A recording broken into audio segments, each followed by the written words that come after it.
9절까지 말씀 함께 읽도록 하겠습니다. 종들은 자기 상전들에게 범사에 순종하여 기쁘게 하고 거슬러 말하지 말며 훔치지 말고 오히려 모든 참된 신실성을 나타내게 하라. 이는 범사에 우리 구주 하나님의 교훈을 빛나게 하려 함이라. 모든 사람에게 구원을 주시는 하나님의 은혜가 나타나 우리를 양육하시되 경건하지 않은 것과 이 세상 정욕을 다 버리고 신중함과 의로움과 경건함으로 이 세상에 살고 복스러운 소망과 우리의 크신 하나님 구주 예수 그리스도의 영광이 나타나심을 기다리게 하셨으니 그가 우리를 대신하여 자신을 주심은 모든 불법에서 우리를 속량하시고 우리를 깨끗하게 하사 선한 일을 열심히 하는 자기 백성이 되게 하려 하심이라. 아멘. 디모데 전후서 디도서를 목회 서신이라고 부르고 있는데 목회자들이 어떠한 자세를 가지고 주님의 몸된 교회를 거룩하게 세워나가야 할지에 대해서, 또 성도들에 대해서 또는 거짓 교사들에 대해서 어떠한 응대를 통해서 마땅히 교회가 진리 가운데 서나가야 할지를 말씀합니다. 교회는 어떤 모양으로든 질서 있게 움직여져야 되고요, 그러한 질서를 교회가 정립해야 될 것이고, 거짓 것들에 대해서는 분명하고 단호하게 반박하고 또 진리로 세워나가야 될 필요들이 있다는 것, 그리고 또 오늘 우리의 삶과 연관된 우리의 행위들은 하나님 앞에 보시기에 선하고 아름다운, 그래서 선한 행실로 드러나지는 모습들로 우리가 서 나가야 됩니다.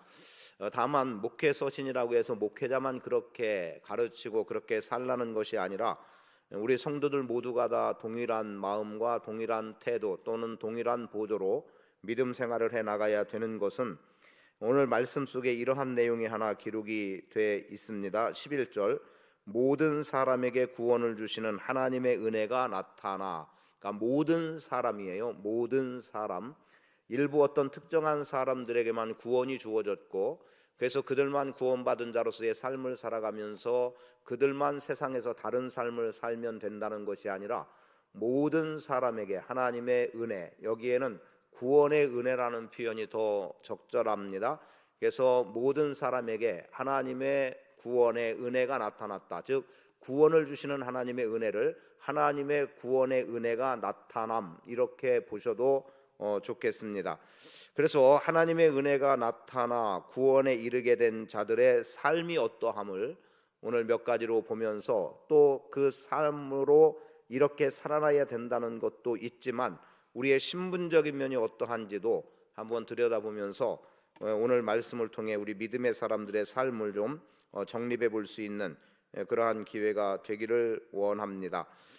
분명한 것은 모든 사람에게 구원을 주시는 하나님, 우리가 말씀 속에서 어제 보았던 새벽의 말씀 같은 경우는 어떤 내용이었습니까? 그 중에 하나를 굳이 표현해 본다면 이스라엘 백성들 가운데 다른 종족들이 섞여 있음으로 인해서 그들이 탐욕스러운 삶을 살아가게 돼요. 그들 안에 탐욕이 생겼어요.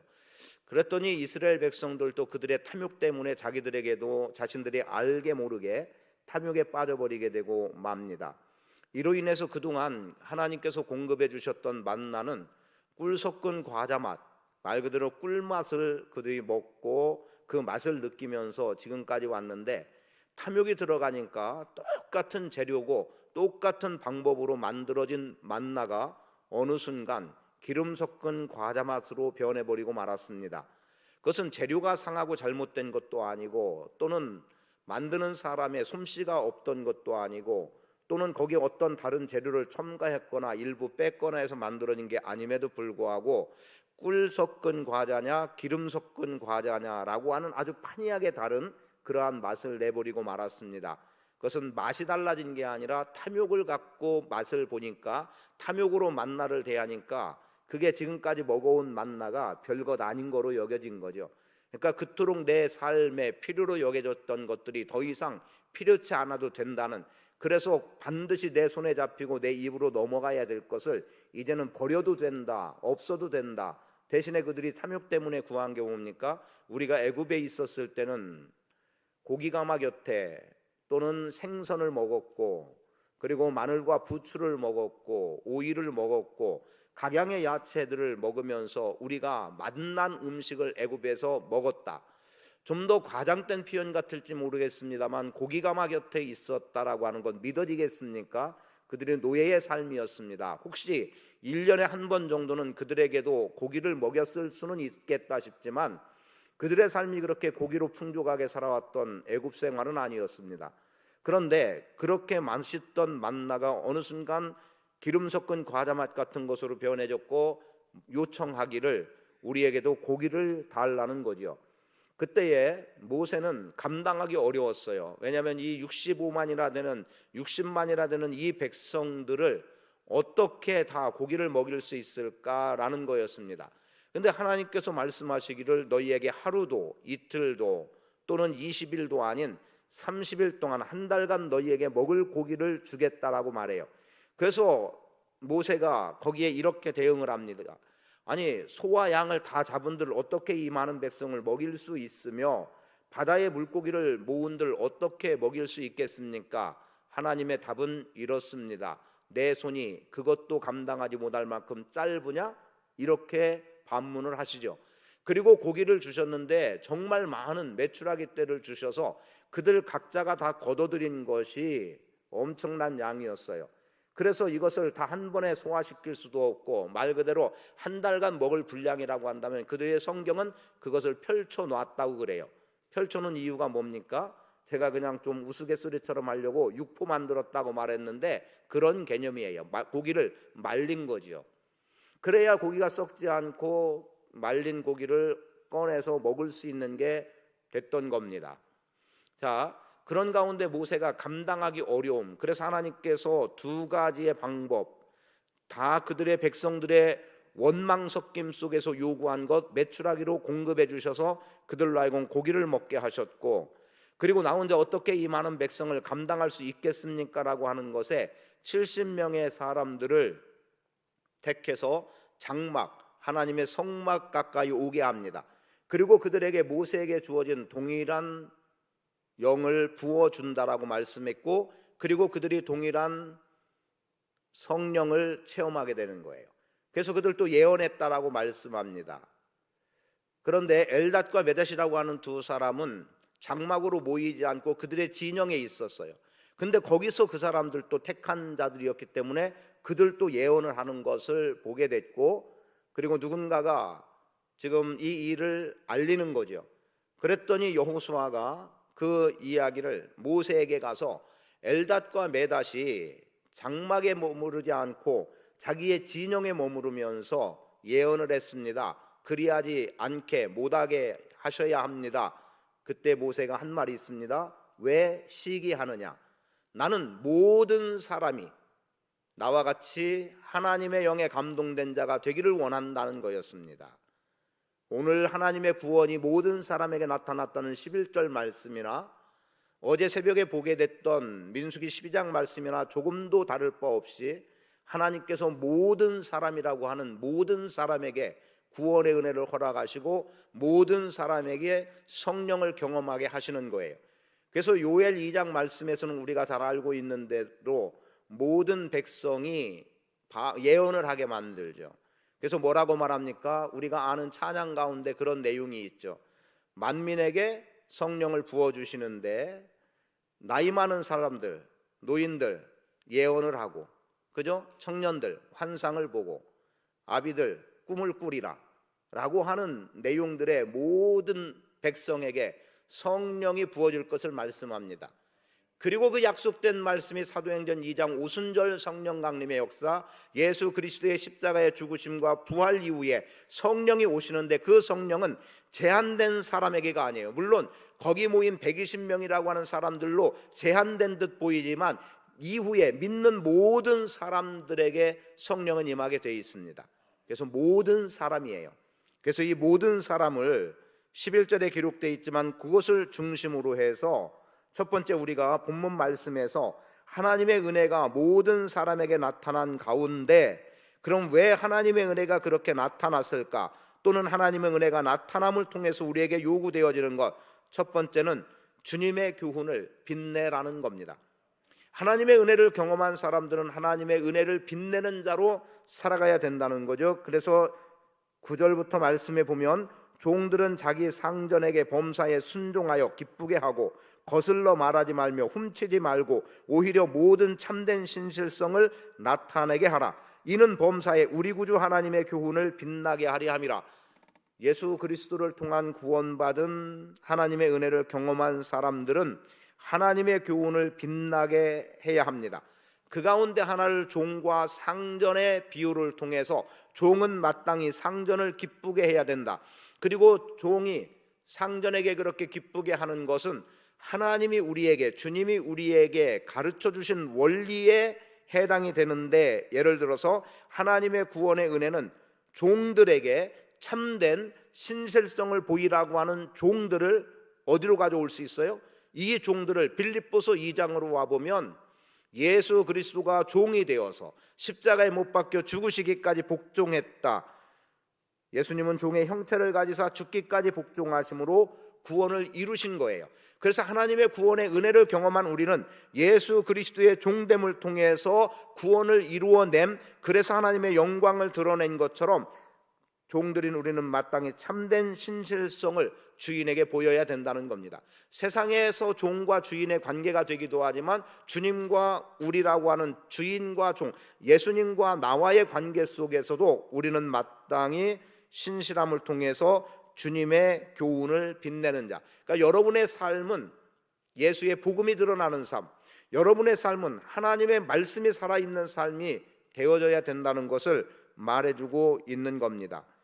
그래서 종들의 신실함은 결국 주인으로 하여금 그 주인도 하나님을 경험하게 만드는 일이 될 수 있다.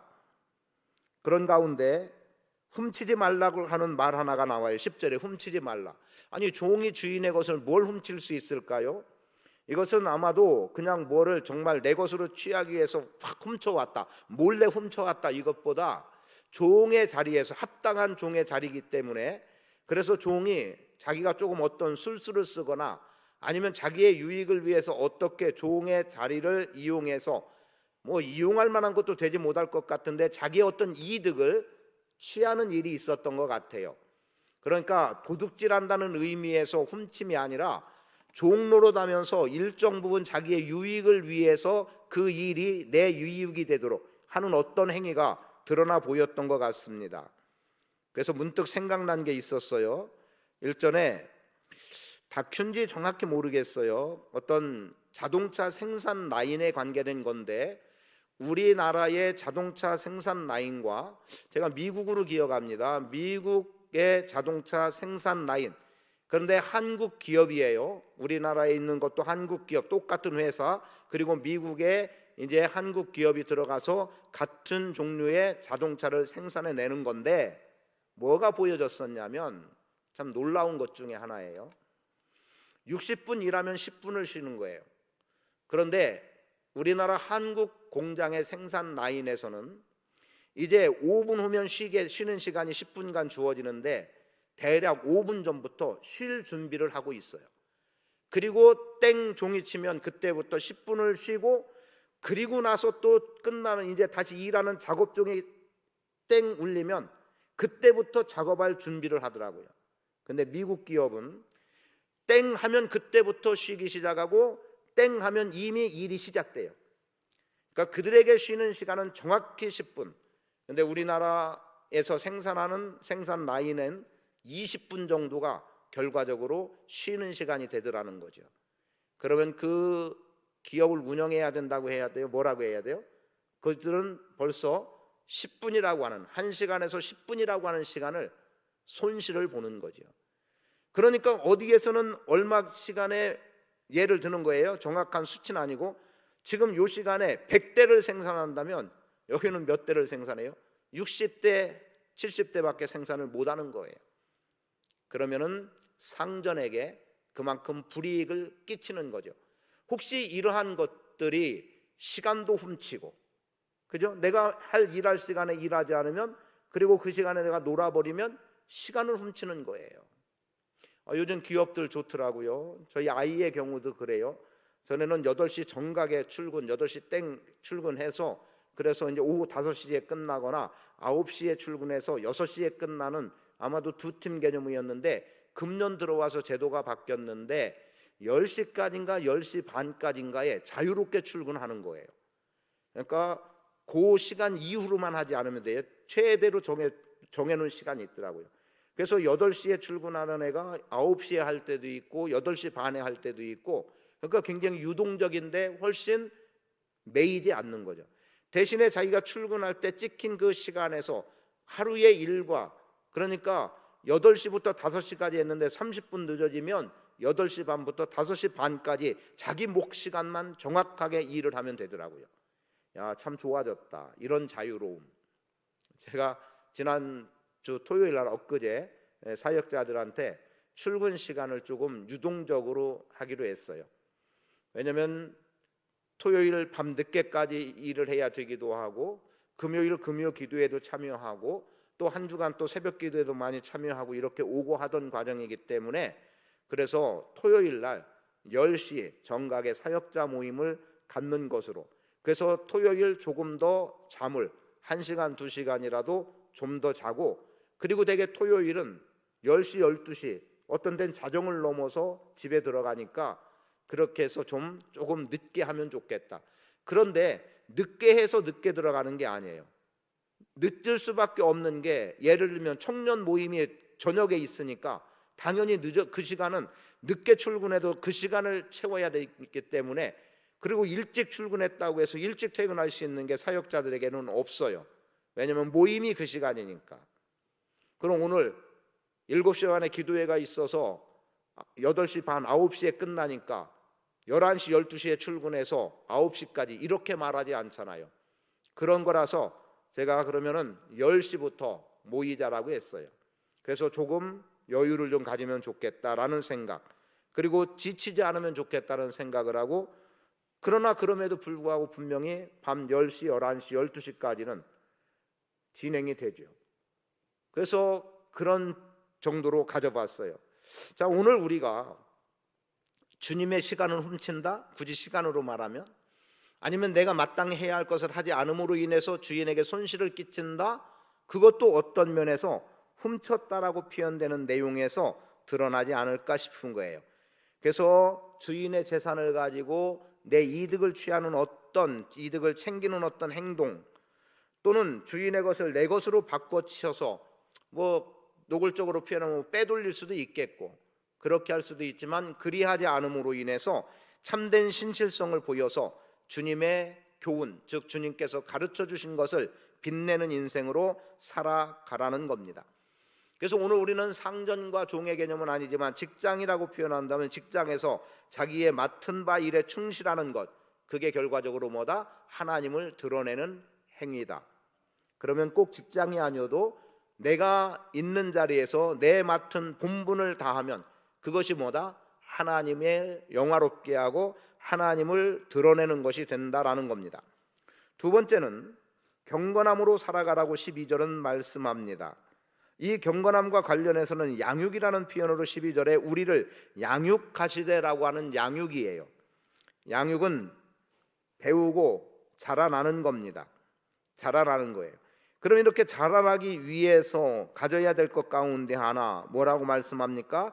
경건하지 않은 것과 이 세상 정욕을 다 버리라는 겁니다. 뭘 버려요? 경건함에 이르는데 장애가 되는 것들 버리라는 겁니다. 오늘 마침 어떤 한 여선교회 모임하고 같이 모임을 가졌는데, 감나무 가지치기 얘기가 나왔어요. 가지를 친다.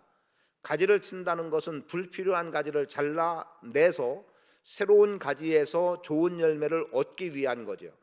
잘라내는 것이 없으면 안 되는 거예요.